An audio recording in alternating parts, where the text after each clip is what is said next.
All right, so this afternoon we are joined by Miss Judith Polson, candidate for Senate District 3 up in Anderson County. Ms. Polson, thank you so much for talking with us this afternoon. Oh, you're welcome. Well, let's just dive right in. I'd love to hear a little bit about your personal and professional background and how they have shaped your views on the importance of education in South Carolina. Well, I came from a family of teachers, and I was a teacher, a high school teacher for 29 years and many summer schools. So I learned a lot about life being a teacher in the public schools. I probably learned more than I taught, but that's my personal background, not just professional, is that I'm a mother of 2 children, grown now, of course, and I have 5 grandchildren.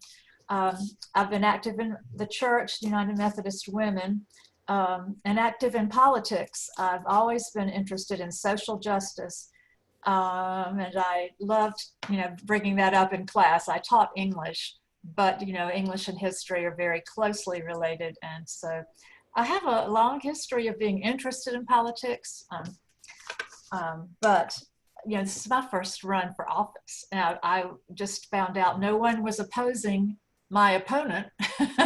No one had stepped up to do that. And so I said I would. And it's been an education for me, another educational event for me in my life.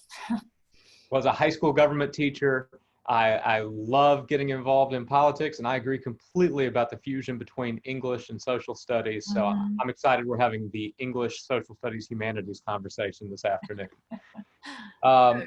So as a teacher of 29 years, you know better than probably anyone the importance of a quality teacher in a classroom for students. But unfortunately in South Carolina, too many of our students are not experiencing that because of a growing teacher shortage crisis. We had over 6,500 teachers leave the classroom last year, and we started the year with 555 teaching vacancies. And that's just the situation that's not tenable. So I'd love to hear, if elected to the General Assembly, what do you plan to work towards to try to address teacher recruitment and retention in South Carolina? Well, it's mostly salary. It's just a fact that the more you pay, the better quality teachers are going to have. Not that we don't have quality teachers, but so that's not the only issue. The issue also is respect for the teacher. I think it starts with the legislature. We aren't given the voice that we need in the legislature. We are not usually making any decisions on policy, and we should be the ones making the decisions on policy. Teachers should be, there are no current teachers on the Education Oversight Committee. They're simply, they have been teachers, there are a few, but they're in the minority. And when they formed the Education Oversight Committee, I was horrified that the Education Association I was a member of did not speak up more and demand that teachers be on the committee and in the majority of the committee. But that didn't happen. And so anyway, I think the more teachers' voices we can have in the policy making, the better our system will be for teachers and students. Well, since you brought up the EOC, I want to pivot to a question that deals with the chair of the EOC. Ms. Ellen Weaver is the current chair, and she has lately been strongly advocating Governor McMaster's Safe Grants program that would establish private school vouchers using federal COVID relief dollars. And Governor McMaster and Ms. Weaver have called on the General Assembly in the next session to establish a permanent voucher scholarship program of this sort. So I'd love to hear your opinion, if elected to the General Assembly and asked by the governor and asked by Ms. Weaver to establish such a program, what would your response be? I would say that that's ridiculous. Public education is the purview of government. It's not the business of the government to be involved in private education. that's the definition of public education. It's government run by the people, not people with, not businesses, not private industry. Or not the church, just it's the people, we the people. And people have decided that government is evil or something, we put people in office. So if we don't like what they do, it's our job to get them out. And elect, and also elect good people. Just it's a little bit hard to run for office. I've discovered that it's hard to manipulate the system. It's not, it seems skewed to people who already have money. And I don't think that was the desire of the founding fathers. Maybe it was, but it seems to be the desire now, to weed people out. People who don't have money, it's very hard for them to run for office. So that could be changed. We can change things. That's the beauty of our government. It's us. And, if we give up on it and we give up on our public schools, we are doing ourselves a huge disservice to ourselves and our children. Yeah, I love your point that it is, you said public education is the purview of our government. And our state constitution agrees with you. It requires our General Assembly to fund a free public education for all students. Our state Supreme Court agrees with you. Our state Supreme Court a few years ago infamously ruled that the General Assembly has an obligation to, quote, provide a minimally adequate education for South Carolina students. Now our association thinks that bar is way too low, but we also acknowledge that there's some places where we're not even hitting that bar in this state. So I'd love to hear from you as a member of the General Assembly. What steps would you push for to ensure that all South Carolina students are receiving the level of education that they deserve and need? Well, they need to establish a strong education group. And what would you say? It's like a caucus that works hard on education and to solve these problems. It's not, I can't do it by myself, but there are plenty of voices in education that could help out and make laws that would facilitate the equality of educational opportunities. We know that's a problem in our state, and we just need to fix it. We need to do whatever it takes to make it more. Every child have access to an excellent education, and that should be really part of our modus operandi. I don't mind that the Supreme Court said we don't have to have an excellent education. We do. And the people can demand it, and they can elect people that will make that happen.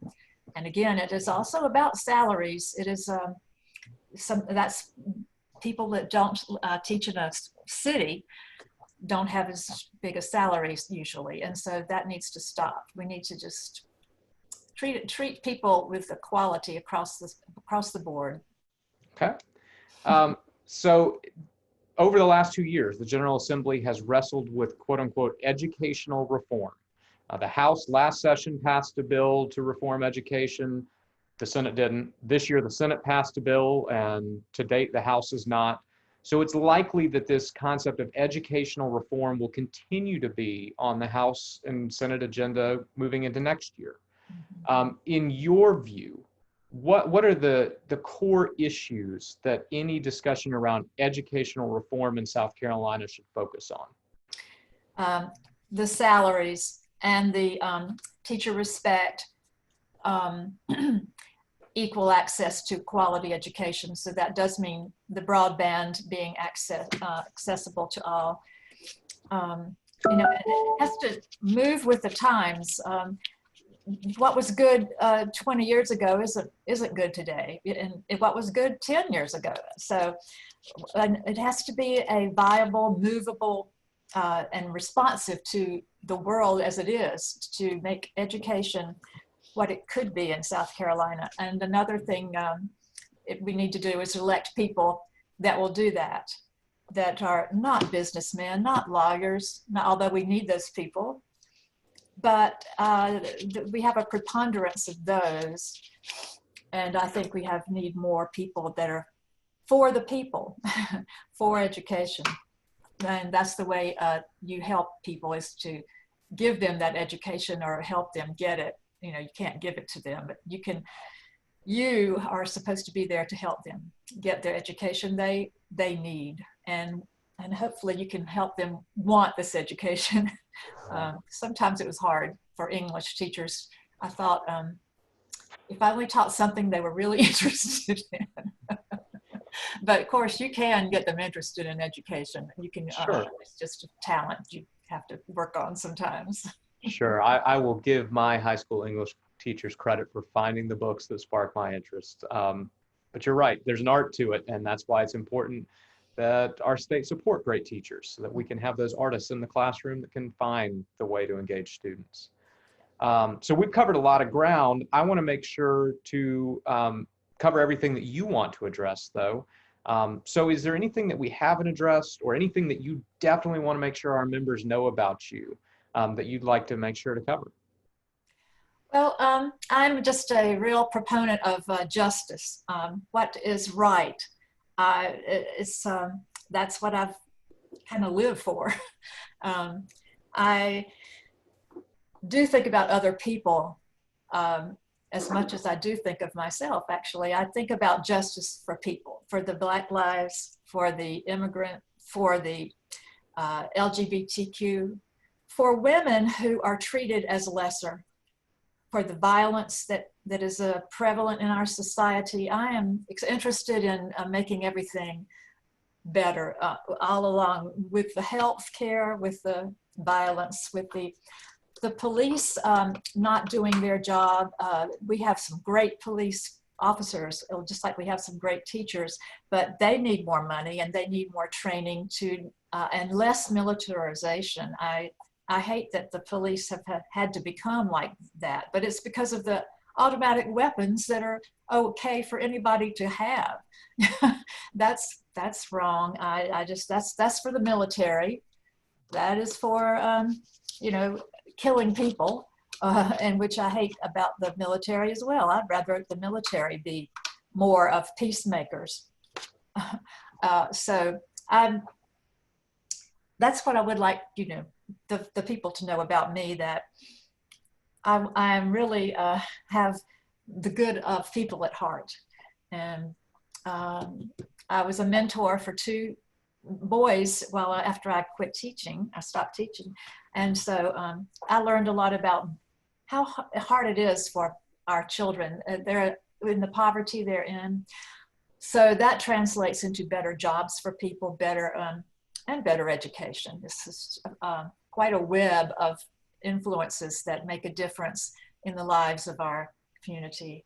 So our children and our adults. So I don't know what else I should say, but if you have a question, I'll be happy to answer. No, I think I just wanted to make sure that you had a chance to share, and I appreciate you doing so. Ms. Polson, thank you so much for taking time to share with our members. I know they'll be excited to learn about your positions, especially your potential future constituents up in Anderson County. And I have to say thank you for 29 years of service to public education as well. I know that you have made a difference in the lives of hundreds of students over the years. And so just thank you on behalf of educators in South Carolina for all that you have done and continue to do for our public schools. Well, you're welcome, and I wish I could have done better, but it's a hard job, and everyone knows, I think, about that, how hard it is to be a teacher. I did the best I could, and I hope that when I'm elected, or if I'm elected, that I will do the best to represent the people of South Carolina.